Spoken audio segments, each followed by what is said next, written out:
နဲ့ပတ်သက်တဲ့မိကွန်းလေးတွေပြောကြရအောင်ပထမဦးစွာလေးကိုထည့်၍ကြိတ်ချပြီးဟီးဖြက်ကထုတ်ယူကမိုဇရိုလာဖြစ်ထည့်ပါပြီးရင်ဘေကွန်ကိုထုတ်ပြီးကြက်ဦးနဲ့ဂျုံမှုန့်နဲ့စားတို့ကိုထည့်ပြီးနက်နက်နေနေကြော်ပြီးစားသုံးလိုက်ပါ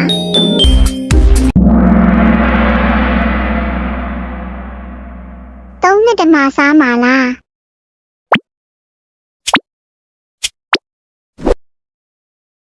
ပထမဦးစွာလေးကိုထည့်၍ကြိတ်ချပြီးဟီးဖြက်ကထုတ်ယူကမိုဇရိုလာဖြစ်ထည့်ပါ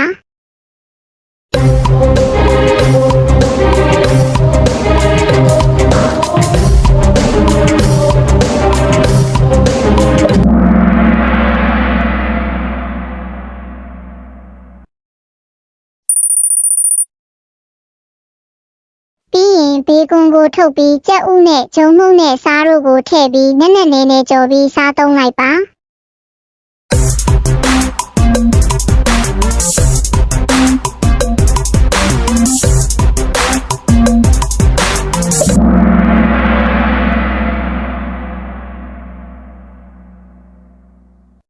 ပတ်သက်သောမိကွန်းများကိုနှစ်သက်ခဲ့သည့်ပထမဦးစွာဦးများကိုထည့်၍ကြိတ်ချပြီးဟီးဖြက်ကထုတ်ယူကမိုဇရိုလာဖြစ်ထည့်ပါပြီးရင်ဘေကွန်ကိုထုတ်ပြီးကြက်ဦးနဲ့ဂျုံမှုန့်နဲ့စားတို့ကိုထည့်ပြီးနက်နက်နေနေကြော်ပြီးစားသုံးလိုက်ပါ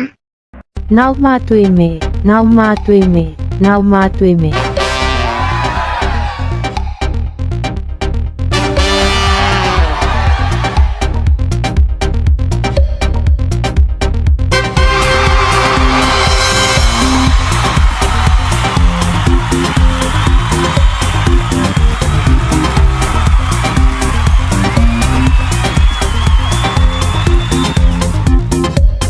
မင်္ဂလာပါမျိုးတို့တွေအကြောင်းဆွေးနွေးကြရအောင်အရင်ဆုံးချက်သွန်ဖြူကိုယူပြီးချက်သွန်ဖြူကိုအသုံးသေးသေးလေးဖြစ်အောင်ဒီပြတ်ပြီးရင်အမိအများသုံးပိုင်းဒီဖြတ်ပါ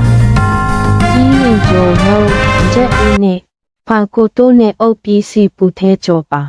ပြီးရင်စားနဲ့ခရမ်းကျင်ဒီ sauce ထည့်ပြီးစားပါ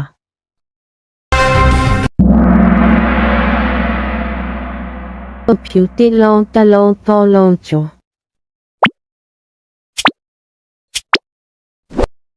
အရင်ဆုံးချက်တော်ဖြူကိုယူပြီးချက်တော်ဖြူကိုအတုံးသေးသေးလေးတွေဖြစ်အောင်ဒီပြတ်ပြီးရင်အညီအများသုံးပိုင်းဒီဖြတ်ပါပြီးရင်ဂျုံငုံချက်ဦးနဲ့ပန်ကိုတိုးနဲ့အုပ်ပြီးစီပူထဲကျော်ပါပြီးရင်စားနဲ့ခရမ်းကျင်ပြီး sauce ထည့်ပြီးစားလိုက်ပါ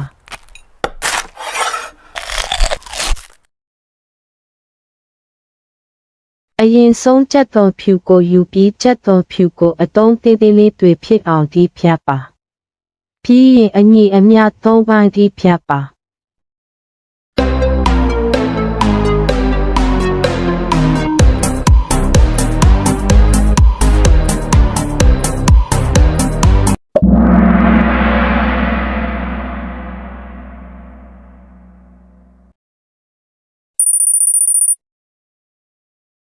ပြီးရင်ဂျုံငုံချက်ဦးနဲ့ပန်ကိုတိုးနဲ့အုပ်ပြီးစီပူထဲကျော်ပြီးရင်စားနဲ့ကတ်ချက်ထည့်ပြီးစားသုံးနိုင်ပါတယ်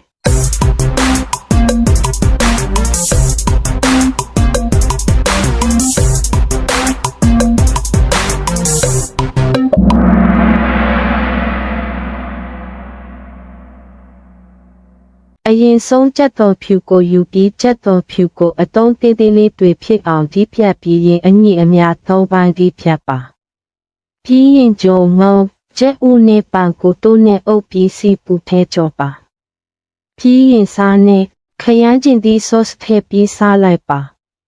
နောက်မှတွေ့မယ်နောက်မှတွေ့မယ်နောက်မှတွေ့မယ်